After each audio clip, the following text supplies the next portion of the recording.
Bonjour à tous et bienvenue pour ce nouveau rendez-vous des Cafés de la Data. Donc, c'est la 4e fois qu'on se voit pour cette petite séquence flash qu'on a maintenant l'habitude de mettre en place une fois par mois, le 3e vendredi du mois de 9 heures à 9h30. Donc, l'idée, c'est bien de vous montrer au travers de cas d'usage le potentiel en fait des données et ce qu'on peut faire avec une information bien gérée, bien structurée pour répondre à vos besoins. Ce matin, le thème qui est proposé, c'est de vous présenter un tableau de bord socio-économique des territoires du Grand Est.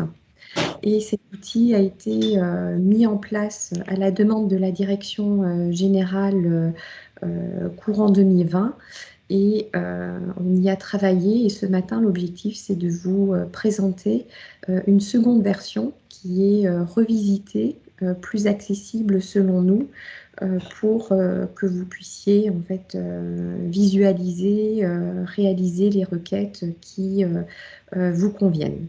Donc je laisse immédiatement la parole à Sylvain Bianco qui va assurer cette présentation et c'est lui qui nous dit comment il souhaite que ça se déroule. Donc c'est à toi Sylvain.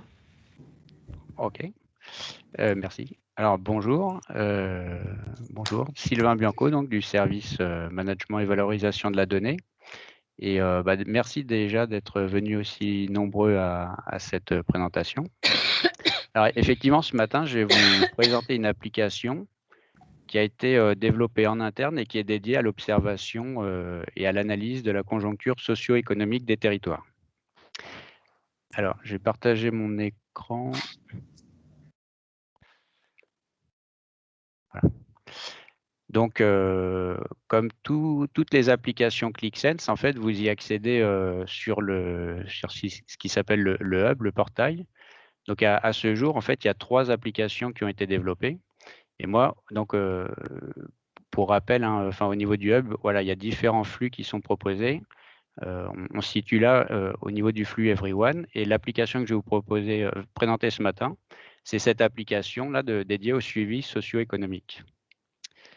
Alors, il faut que vous soyez identifié pour accéder à ces applications. Donc, pour un certain nombre d'entre vous, c'est déjà le cas. Et pour les autres, eh ben, il suffit de vous rapprocher de notre service et on fera le nécessaire pour que vous ayez les accès.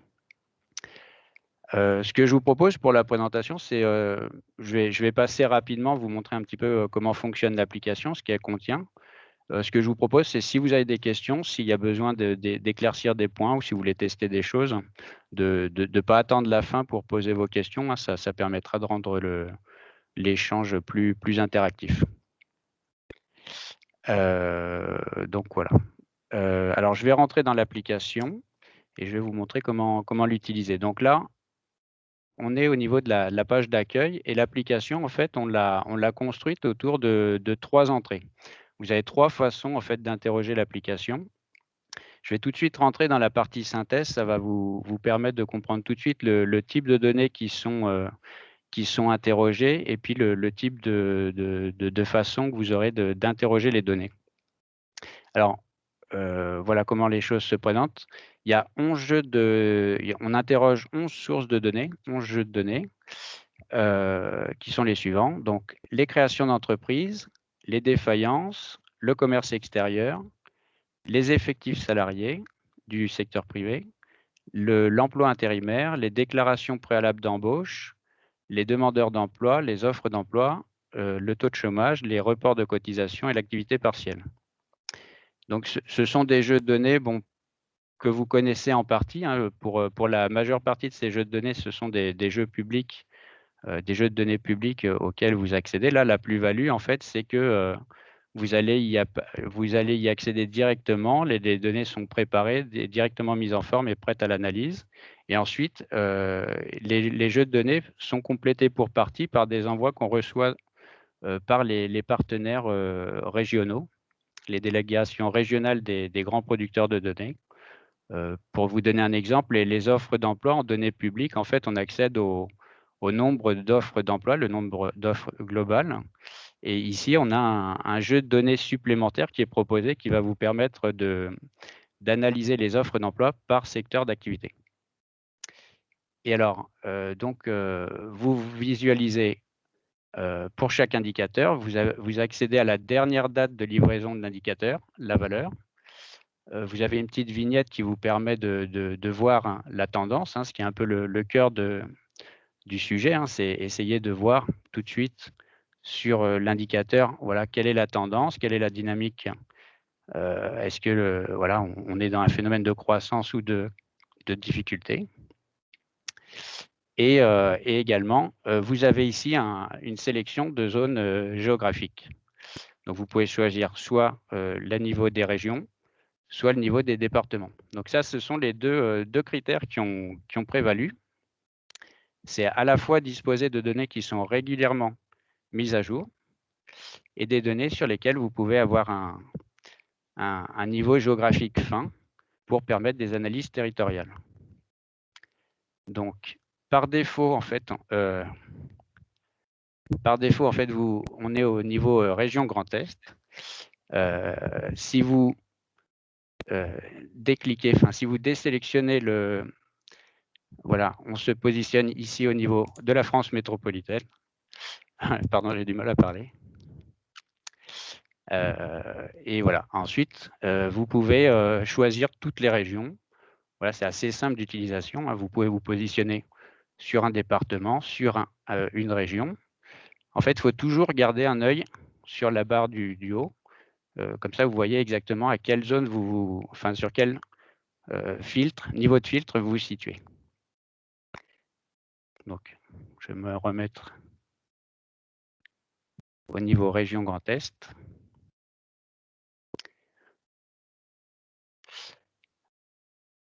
Est-ce que déjà, pour commencer, est-ce que vous auriez des questions déjà à ce niveau-là?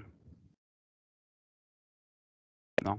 Donc Il y a Nacera qui pose une question, Sylvain, qui d'accord. souhaite savoir si on a seulement les offres d'emploi, Pôle emploi. Effectivement, ouais, c'est les offres d'emploi qui passent par Pôle emploi, effectivement, les offres d'emploi satisfaites par Pôle emploi. Alors là, effectivement, sur ce type de données, en fait, on avait au départ, on a échangé avec les grands producteurs de données. Sur les offres d'emploi, effectivement, le chiffre, le volume, c'est pas forcément le plus intéressant parce qu'effectivement, c'est difficile d'avoir un indicateur qui contient l'ensemble des offres d'emploi. Là, l'idée, c'est l'intérêt de cet indicateur, c'est qu'on l'a dans la durée et donc on voit quand même comment évoluent les offres d'emploi dans le temps. Donc même si les offres d'emploi ne sont pas forcément l'indicateur qui permet de suivre l'intégralité des offres d'emploi qui sont diffusées par l'ensemble des employeurs. Là, on a quand même un indicateur qui est très stable dans le temps. Ça fait longtemps qu'il est suivi et donc on peut quand même l'analyser dans la tendance. Le périmètre, voilà. Alors, je continue. Donc là, cette première entrée, en fait, c'est un premier regard. Donc, ça vous permet d'avoir une vue globale sur la conjoncture, hein. Le pari, c'est à travers ces 11 indicateurs de pouvoir de pouvoir caractériser la situation dans les territoires et en pouvant facilement passer d'une zone à une autre. Donc, on couvre par contre la France entière. Donc, vous avez vu, hein, on a l'ensemble des régions et l'ensemble des départements. Alors, et ensuite, pour la navigation, soit vous avez des liens qui sont présents sur chaque page, soit là, je vais revenir à la page d'accueil. Et ensuite, donc, vous avez deux autres parties qui vous sont proposées où là, vous allez pouvoir construire vos analyses. Donc, une partie où vous allez pouvoir analyser les tendances. Pardon, il y a une question? Ah, j'ai un écho. Okay. Et une autre partie où vous allez pouvoir comparer les territoires entre eux. Donc là, je vous montre l'analyse des tendances. Et donc là, vous allez avoir une présentation ou qui va être un petit peu différente de la précédente. Mais alors, vous allez retrouver. Alors, il y a un petit temps de latence, le temps de charger la page. Et ensuite, donc là, vous allez retrouver ces 11 indicateurs. Donc là, c'est une présentation en bandeau plutôt, hein, où chaque indicateur il est présenté en bandeau. Et ensuite, en faisant défiler la page, donc vous allez retrouver ces 11 indicateurs qui étaient présents sur la page précédente. Et là, vous allez accéder à davantage de détails, hein, puisque ici, vous aurez une répartition par grand secteur d'activité. Et sur la partie droite, en fait, vous pourrez analyser la tendance à travers des séries. Donc, les séries, elles sont présentées soit en valeur. Donc là, vous avez les séries par année, par secteur, et vous avez aussi des séries par secteur en base 100, ce qui là va vous permettre d'analyser, de comparer, d'analyser les secteurs et de les comparer entre eux. Voilà. Autre point important aussi, hein, on a été vigilant sur la documentation des sources. Alors les sources, elles apparaissent ici. Et pour avoir le détail, en fait, il faut déplier la source. Donc voilà, il y a cette petite flèche là qui vous permet d'accéder au détail complet. Alors là, justement, pour rendre l'application lisible, en fait, on a fait le choix de présenter les grands secteurs d'activité par niveau très agrégé. Là, les secteurs d'activité, là, vous les avez en 5 postes. Donc, à savoir l'agriculture. Bon, l'agriculture n'est pas présente dans les créations d'entreprises. Hein, on interroge, enfin, le périmètre, c'est uniquement les activités marchandes. Mais donc, l'agriculture, l'industrie, la construction, les services, en distinguant les services qui sont principalement non marchands et les services qui sont principalement marchands. Donc là, c'est un niveau très agrégé. Et justement, au niveau de si vous n'êtes pas forcément familier avec cette agrégation, en fait, au niveau des sources, justement, vous avez le détail ici. Donc, le tertiaire principalement marchand, ça va regrouper toutes ces activités-là de services, les services administratifs et de soutien, la réparation d'automobiles et de motocycles, etc. Donc ça, tout ce détail, en fait, vous le trouverez dans les sources. Voilà. Donc, comme je disais tout à l'heure, hein, vraiment, dans Qlik, de façon générale, hein, pas seulement dans cette application, mais de façon générale, il faut toujours garder un œil sur la barre du haut de filtre. Comme ça, vous savez toujours où vous vous positionnez par rapport au filtre. Et l'autre intérêt aussi de cet outil, c'est au niveau des... Quand vous voulez construire votre analyse, en fait, il faut tous les filtres, hein, vous pouvez les faire directement dans les graphiques. Vous voyez ici, j'ai filtré directement en sélectionnant directement dans un graphique. Donc ça, vous pouvez le faire à n'importe quel niveau. Ici, on est sur le commerce extérieur. Les données sont présentées ici par produit. Voilà, vous cliquez directement pour faire vos sélections. Et ensuite, c'est assez... Donc, il y a un petit temps de latence là de nouveau. Voilà, ça s'affiche ici. Et du coup, après, c'est très simple, hein, pour supprimer la sélection, il suffit de décliquer. Et autre point important, mais qui concerne l'application, enfin le fonctionnement de Qlik, quand vous faites une sélection, ça s'applique à l'ensemble de l'application et ça s'applique également sur les pages précédentes. Par exemple, si je reviens sur la page d'accueil avec la vision complète des indicateurs, ici, de nouveau, les chiffres s'actualisent. On est toujours sur une certaine sélection géographique et en plus, ici, j'ai rajouté un niveau de filtre. Hein, c'est voilà. Ici, on est uniquement sur l'industrie. Voilà, donc, de nouveau, si on désélectionne, les chiffres s'actualisent.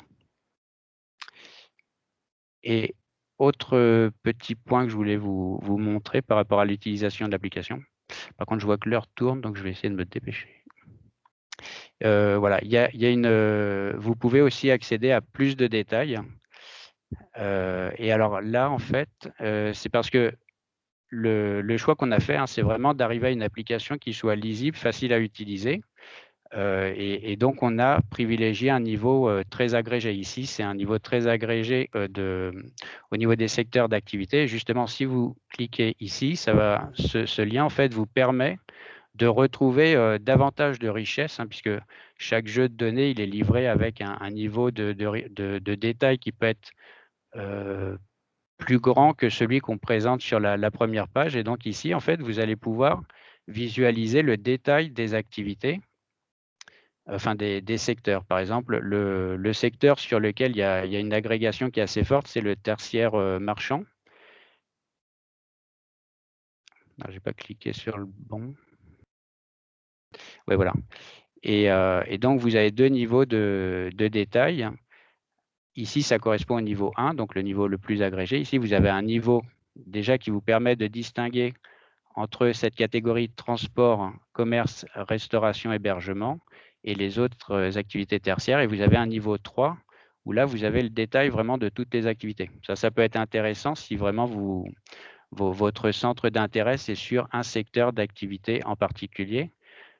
Sur l'hébergement, restauration, voilà, vous pouvez de nouveau cliquer dans le graphique et vous voyez vraiment trimestre par trimestre comment les choses évoluent donc, par rapport à cet indicateur qui est la création d'entreprise. Donc ça, voilà, je ne rentre pas dans le détail. Voilà, après, pour revenir, vous avez les liens. Voilà, c'est vraiment l'application, je pense qu'elle est assez intuitive à utiliser. Vous pouvez vraiment fouiller dans les données, aller à un niveau agrégé, de plus en plus agrégé ou revenir à un niveau ou fouiller pour aller sur un niveau beaucoup plus détaillé. Voilà. Et dernière page sur laquelle, non, ce n'était pas celle-là, la page d'accueil. Donc voilà, donc je vous ai montré les deux premières entrées. Donc une première entrée synthèse qui vous permet d'avoir une vision globale des indicateurs.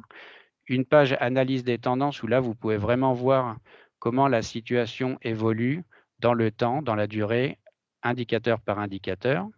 Et une dernière page qui est intéressante aussi, j'espère, c'est qui va vous permettre de comparer les territoires entre eux. Là, la différence, c'est que justement, vous allez pouvoir faire une sélection multiple sur les territoires et justement regarder un petit peu les dynamiques.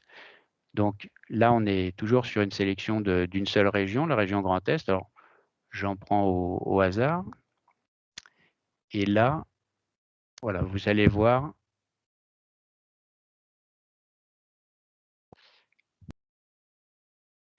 Alors, il y a un petit temps de rechargement. Voilà. Et donc là, la présentation diffère un petit peu. Ce coup-ci, en fait, vous pouvez visualiser plusieurs sélections, voilà, plusieurs territoires et les comparer. Et avec une présentation, là, l'indicateur, en fait, il va être décliné selon différentes présentations. Alors, soit vous pouvez analyser les choses en valeur. Donc là, on est toujours sur cet indicateur de création d'entreprise, donc en valeur. Vous pouvez analyser les choses en ratio. Donc là, chaque ratio, il va être calculé spécifiquement par rapport à l'indicateur. Donc ici, c'est rapporté à la population. Sur d'autres, ça va être rapporté au nombre de salariés ou voilà. Voilà. Et la dernière présentation, c'est en bassin. Donc pour ce qui vous permettra de comparer les territoires entre eux, toutes choses égales par ailleurs. Et sur la partie droite, ce qui diffère aussi, enfin ce qui est nouveau aussi par rapport aux autres pages, c'est que là, vous avez une présentation cartographique des mêmes indicateurs sur le dernier trimestre connu. Voilà. Donc, voilà, on a vraiment essayé d'être lisible dans l'application. Donc, tous les indicateurs, ils sont présentés selon la même trame. Donc là, le commerce extérieur, ne vous étonnez pas, on n'a que la région Grand Est. Il y a deux jeux de données pour lesquels on a uniquement la région Grand Est, c'est le commerce extérieur et c'est l'activité partielle, la mise enfin ouais, le dispositif exceptionnel lié à la situation sanitaire de chômage partiel. Voilà. Et pour terminer très rapidement, pour votre consultation, ce qui peut être intéressant pour vous, peut-être que vous êtes intéressé par un secteur particulier ou un territoire particulier. Donc ça, dans Click, vous avez la possibilité de créer des favoris.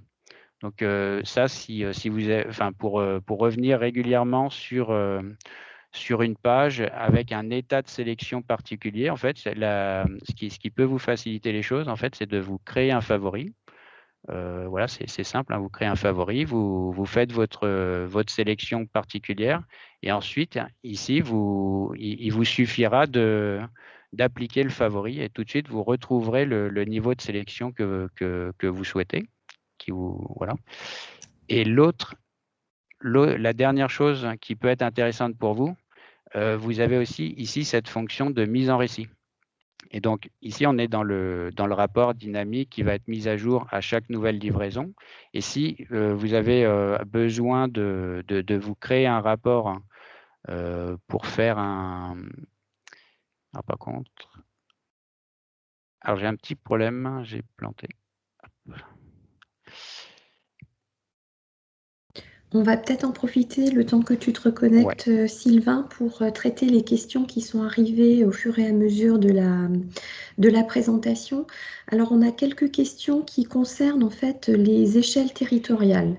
Alors, une première question qui dit est-ce qu'on reste en fait sur des données qui couvrent le territoire français ou est-ce qu'on remonte aussi sur des données qui permettent de visualiser à l'échelle de l'Union européenne ? Non, par contre, on a le détail de la France, mais non, on reste en France. On n'a pas aucun pays étranger.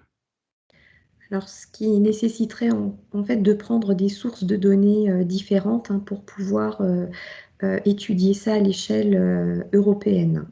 Après, si c'est un besoin qui est vraiment très, très important, ce qu'on peut peut-être signaler aussi, c'est que cette application, bah, elle est réalisée, elle est revisitée d'ailleurs. Hein. Ce qu'on vous présente aujourd'hui, c'est encore une nouvelle version par rapport à la version initiale, mais rien n'est figé dans le marbre. Selon les retours que vous ferez, il y aura aussi la possibilité de faire évoluer, d'enrichir ou de créer une autre application dédiée à des problématiques qui couvrent l'échelle européenne.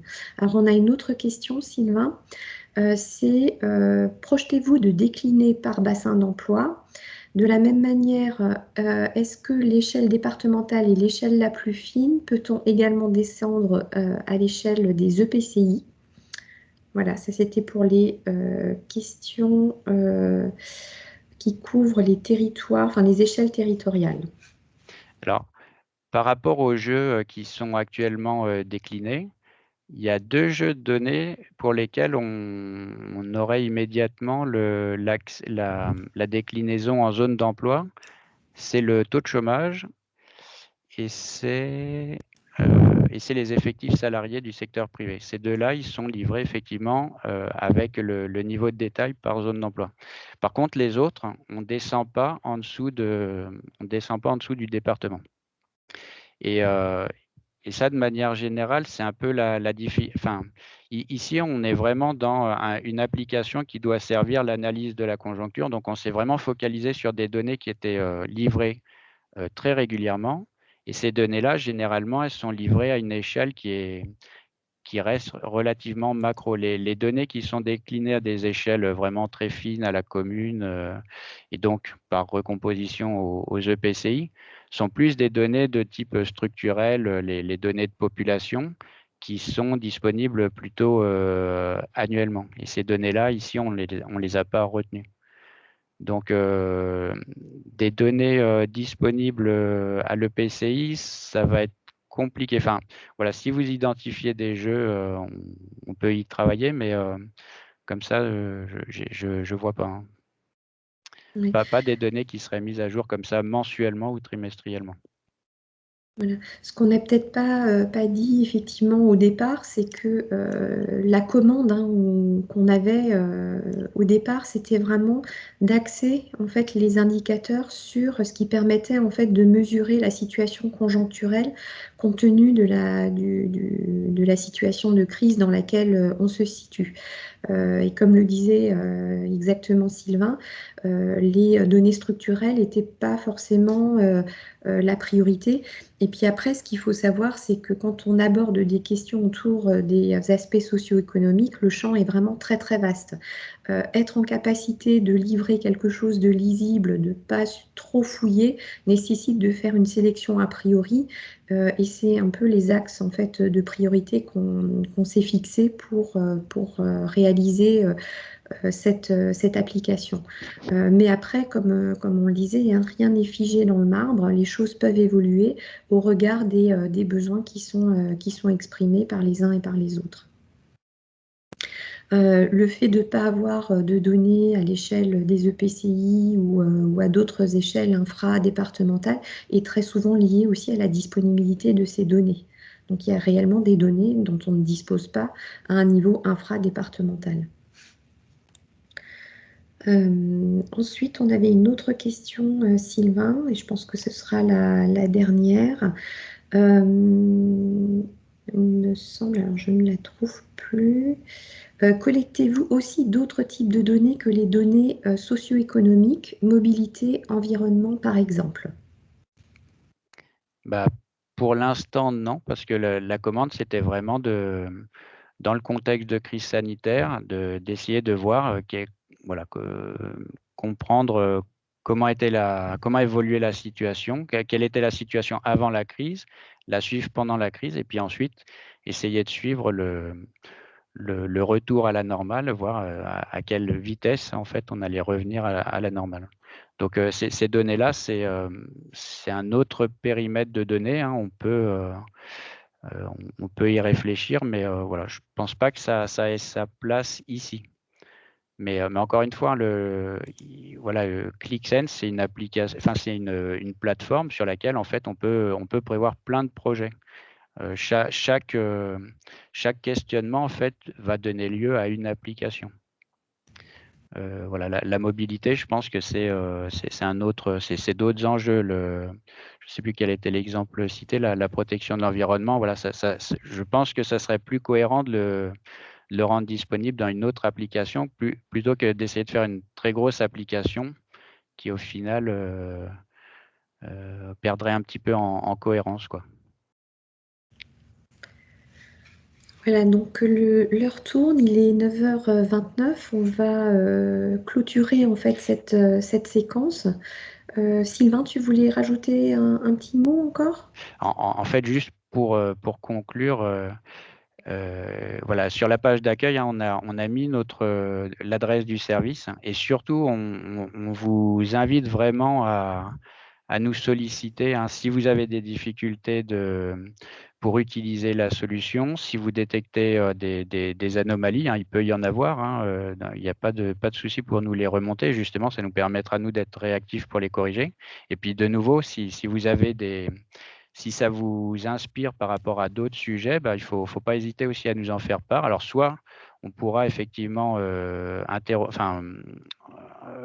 comment dire, ajouter des données dans cette application, soit en fait ça donnera lieu à un autre projet qui pourra lui aussi être développé dans Click. Donc vraiment là, je vous incite vraiment à vous servir de cette adresse et pour nous solliciter en cas de besoin. Voilà. Voilà. Là, c'est la partie un peu technique. Après, j'espère après que ça répondra à vos besoins métiers du quotidien, que vous approprierez l'outil. Et puis voilà, nous, on sera vraiment en accompagnement justement pour que cet outil, en fait, dans vos réflexions, quand vous êtes interpellé sur un territoire, pour savoir si ça vaut le coup d'aller plutôt sur un territoire plutôt que sur tel autre, pour comprendre les problématiques d'un territoire, etc. Voilà, j'espère que cet outil il arrivera à vous alimenter dans vos réflexions. Voilà, il ne nous reste plus qu'à vous remercier pour votre participation et vous donner rendez-vous le mois prochain. Donc les prochains cafés de la data, ce sera le 19 mars, vendredi matin, troisième vendredi du mois, de 9h à 9h30. Et on consacrera cette fois-ci en fait notre présentation aux données au service du suivi de votre activité. Et donc, on vous présentera en fait le tableau de bord qu'on a mis en place au niveau de notre service pour suivre notre activité et voir comment gérer mieux notre travail. Voilà, à très bientôt. Au revoir. Merci à tous. Merci, au revoir. Merci, au revoir. Au revoir, merci. Merci beaucoup. Au revoir. Au revoir. Merci.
C'est pas grave qu'on a la formation financière parce qu'ils nous ont montré le tableau de bord territorial.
Alors pour arrêter.